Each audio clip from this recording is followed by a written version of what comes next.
con otros ojos. Luigi Pirandello.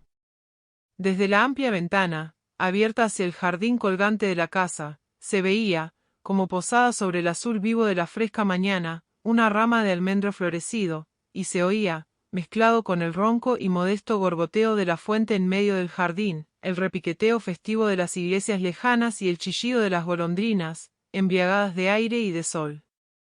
Al retirarse de la ventana suspirando, Anna se dio cuenta de que aquella mañana su marido se había olvidado de deshacer la cama, como solía hacer siempre para que los sirvientes no se percataran de que no había dormido en su habitación. Entonces apoyó los codos en la cama intacta, luego se tumbó con todo el busto, doblando la hermosa cabeza rubia sobre las almohadas y entornando los ojos, como para saborear en la frescura del lino los sueños que su marido solía dormir allí. Pasó una bandada de golondrinas arrojadas al viento, chillando, delante de la ventana.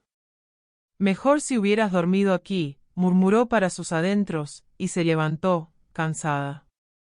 Al abrir el armario, oyó como un chillido en el cajón interno y enseguida se encogió, asustada. Fue a buscar el bastón de empuñadura curva a una esquina de la habitación, apretándose el vestido entre las piernas, cogió el bastón por la punta e intentó abrir el cajón, manteniéndose alejada. Pero al tirar, en lugar del cajón, salió fácilmente del bastón una lama brillante e insidiosa. Anna no se lo esperaba, sintió repugnancia y dejó que la funda del estoque se le cayera de la mano. En aquel momento otro chillido hizo que se girara rápidamente, dudando de si también el primero había llegado de una golondrina que se había deslizado ante la ventana. Con un pie apartó el arma desenvainada y sacó, de las dos puertas del armario abierto, el cajón lleno de la antigua ropa desechada de su marido. Entonces, empujada por una repentina curiosidad, empezó a revolver en él y, al coger una americana desgastada y desteñida, sintió en los bordes de la funda como un pedacito de cartón, que se había deslizado desde el bolsillo roto en el pecho. Quiso ver que era aquel papel caído quién sabe cuántos años atrás y olvidado allí. Así, por casualidad, Anna descubrió el retrato de la primera mujer de su marido.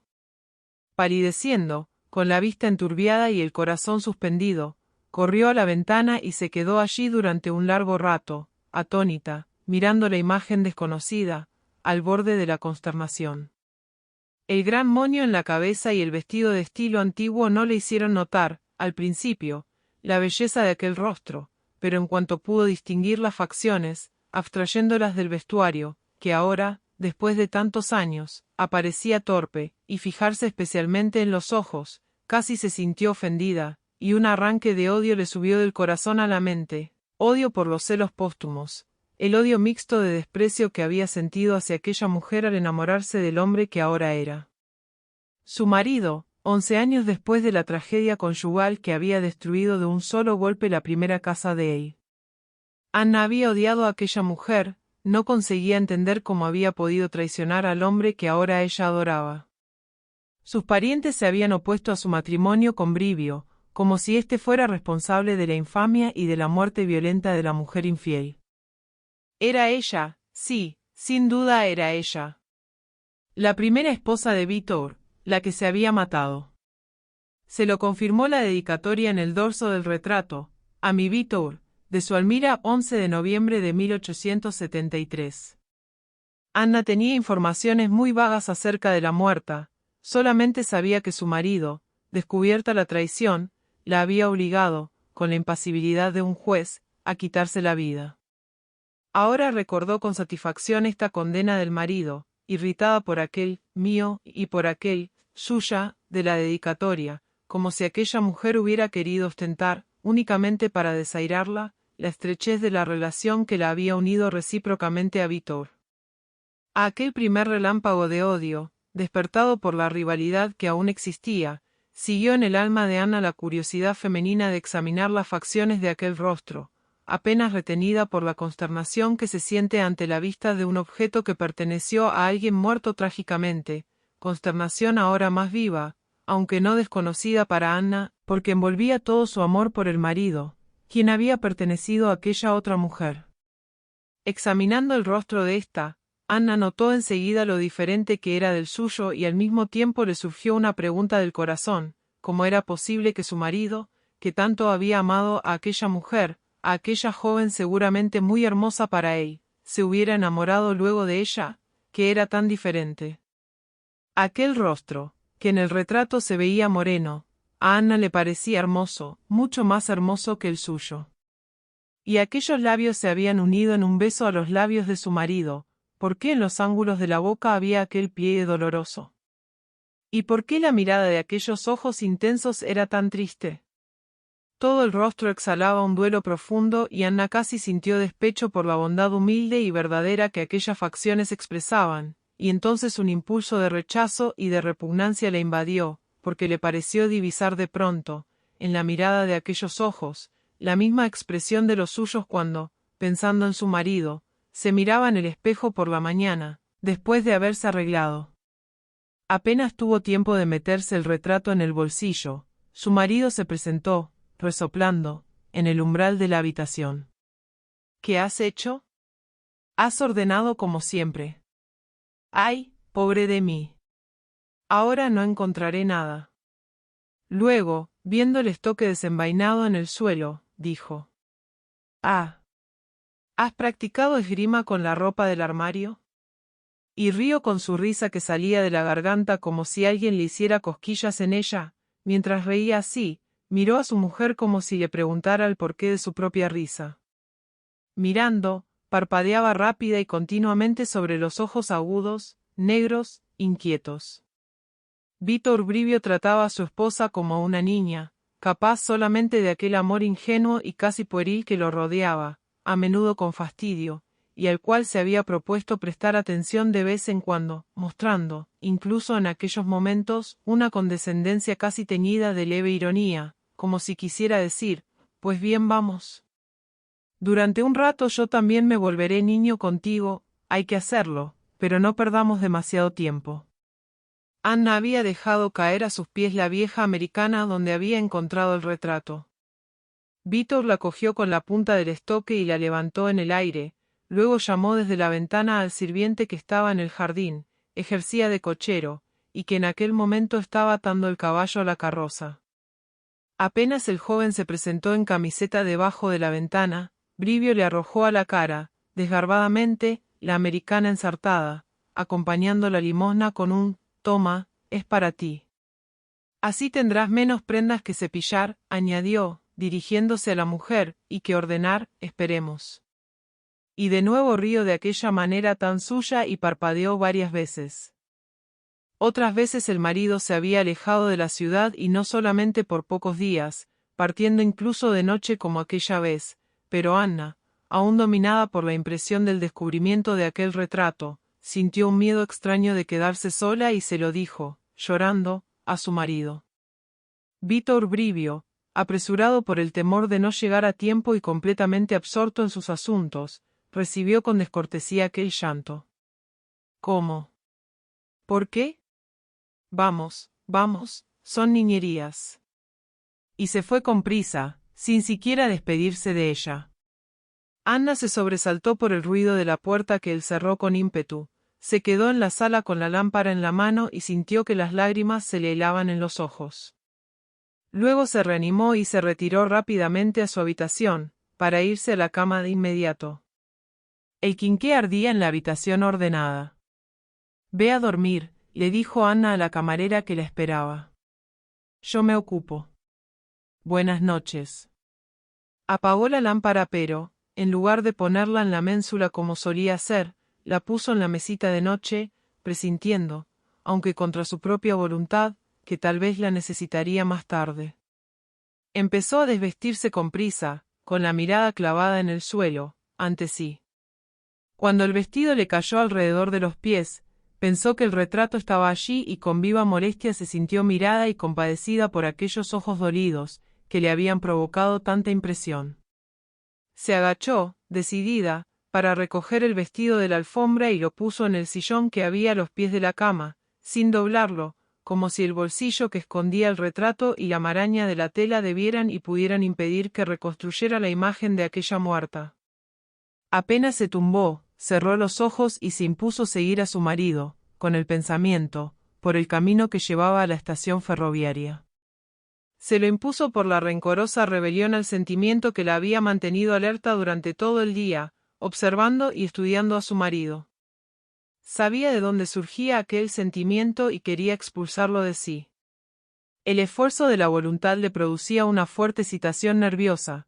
Con extraordinaria evidencia se representó el camino largo, desierto en la noche, iluminado por las farolas que difundían la luz sobre el empedrado, que parecía palpitar por ello. A los pies de cada farola había un círculo de sombra, las tiendas estaban todas cerradas, y ahí estaba el vehículo que llevaba a Vítor. Como si hubiera esperado su paso, se dispuso a seguirlo hasta la estación, vio el tren lúgubre, bajo el techo de cristales, y una gran confusión de gente en aquel interior amplio, ahumado, mal iluminado, profundamente sonoro. El tren partía y, como si verdaderamente viera que se alejaba y desaparecía en las tinieblas, Ana volvió de pronto a sí misma, abrió los ojos en la habitación silenciosa y experimentó un vacío angustioso, como si algo faltara en su interior. Entonces sintió confusamente, perdiéndose, que quizás hacía 3 años, desde el momento en que había dejado la casa paterna, que se encontraba en aquel vacío, del cual empezaba a tener conciencia solamente ahora. Antes no se había dado cuenta de ello, porque lo había llenado de sí, de su amor, ahora se percataba de aquel vacío, porque durante todo el día había mantenido su amor casi en suspenso, para ver, para observar, para juzgar. Ni siquiera se ha despedido de mí, pensó, y de nuevo se puso a llorar, como si este pensamiento fuera la razón determinante del llanto. Se incorporó para sentarse en la cama, pero, al levantarse, detuvo enseguida la mano extendida para coger el pañuelo del vestido. Vamos, ya era inútil impedir que viera, que volviera a observar aquel retrato. Lo cogió. Volvió a encender la lámpara. Qué diferente se había imaginado a aquella mujer. Contemplando ahora su verdadera efigie, sentía remordimiento por los sentimientos que la mujer imaginaria le había inspirado. Más bien se había imaginado a una mujer bastante gorda, rubicunda, con los ojos relampagueantes y sonrientes, propensa a la risa y a los divertimentos vulgares. Y en cambio, era una joven que expresaba en sus facciones un alma profunda y doliente, diferente de ella, sí, pero no en el sentido vulgar, al contrario. Parecía que aquella boca no hubiera sonreído nunca, mientras la suya había sonreído tantas veces y tan alegremente, y si aquel rostro era moreno, como parecía en el retrato, seguramente tenía un aire menos sonriente que el suyo, rubio y rosado. ¿Por qué? ¿Por qué estaba tan triste? Un pensamiento odioso se le ocurrió, y levantó enseguida los ojos de la imagen de aquella mujer, divisando allí, de repente, no solamente una trampa para su paz, para su amor que aquel día había recibido más de una herida, sino también para su orgullosa dignidad de mujer honesta, que nunca se había permitido un lejano pensamiento contra su marido. Aquella mujer había tenido un amante. Y por eso quizás estaba tan triste, por aquel amor adúltero, no por su marido. Tiró el retrato a la mesita de noche y apagó de nuevo la lámpara, esperando conseguir dormir, esta vez, sin pensar en aquella mujer con quien no podía tener nada en común. Pero, cerrando los párpados, enseguida volvió a ver, a pesar suyo, los ojos de la muerta e intentó alejar aquella vista, en vano. No está triste por él. No por él. Murmuró entonces con obstinación agitada, como si esperara librarse de ella injuriándola. Y se esforzó en recordar lo que sabía del otro, del amante, casi obligando la mirada y la tristeza de aquellos ojos a dirigirse al antiguo amante, de quien conocía solamente el nombre, Arturo Valli. Sabía que éste se había casado unos años después, casi para demostrar que era inocente de la culpa que Brivio le quería atribuir. Había rechazado enérgicamente el desafío, protestando que nunca se batiría con un loco asesino. Después de este rechazo, Vítor había amenazado con matarlo donde se lo encontrara, incluso en la iglesia, y entonces Valli se había ido del pueblo con su esposa. Después había vuelto, cuando Vítor, que se había casado de nuevo, se había ido a su vez. Pero, por la tristeza de estos eventos evocados, por la vileza de Valli y después de tantos años, por el olvido de su marido, quien, como si nada hubiera pasado, había podido continuar con su vida y casarse de nuevo, por la alegría que ella misma había sentido al convertirse en su esposa, por aquellos 3 años transcurridos sin pensar en aquella otra. Inesperadamente se impuso en Anna un motivo espontáneo de compasión por aquella mujer muerta. Volvió a ver la imagen de ella, viva, como desde lejos, y le pareció que con aquellos ojos, intensos de tanta pena, le dijera, meneando levemente la cabeza: pero solo yo he muerto. Todos ustedes viven. Se sintió sola en la casa, tuvo miedo.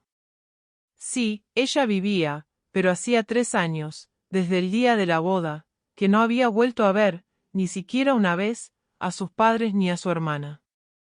Los adoraba y siempre había sido dócil y confiada con ellos, sin embargo había podido rebelarse a su voluntad y a sus consejos por amor a aquel hombre.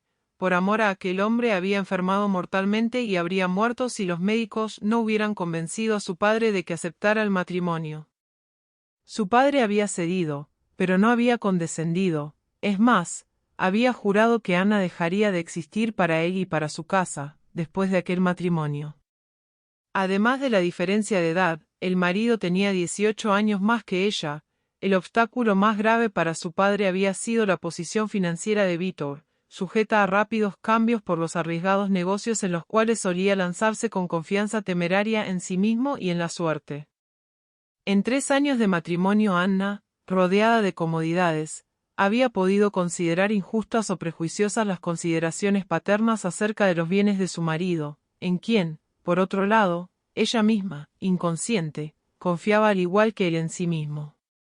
Con respecto a la diferencia de edad, hasta ahora no tenía ningún argumento de decepción por su parte o de maravilla por parte de los demás, porque Brivio no sufría el mínimo deterioro por los años ni en el cuerpo, muy vivaz y nervioso, ni aún menos en el ánimo, dotado de energía incansable y alacridad inquieta. Ahora, por primera vez, Anna encontraba algo muy diferente de que quejarse en relación a su marido, observando, sin sospecharlo, en su vida con los ojos de aquella muerta.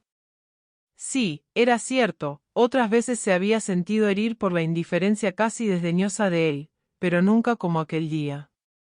Y ahora, por primera vez, se sentía tan angustiosamente sola, separada de sus parientes, que en aquel momento parecían haberla abandonado allí, como si, casándose con Brivio, ya tuviera algo en común con aquella muerta y no fuera digna de otra compañía.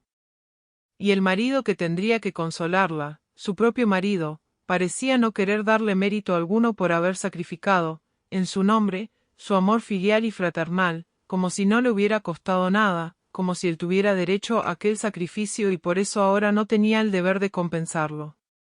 Derecho, sí, porque ella se había enamorado tan perdidamente, en aquel entonces.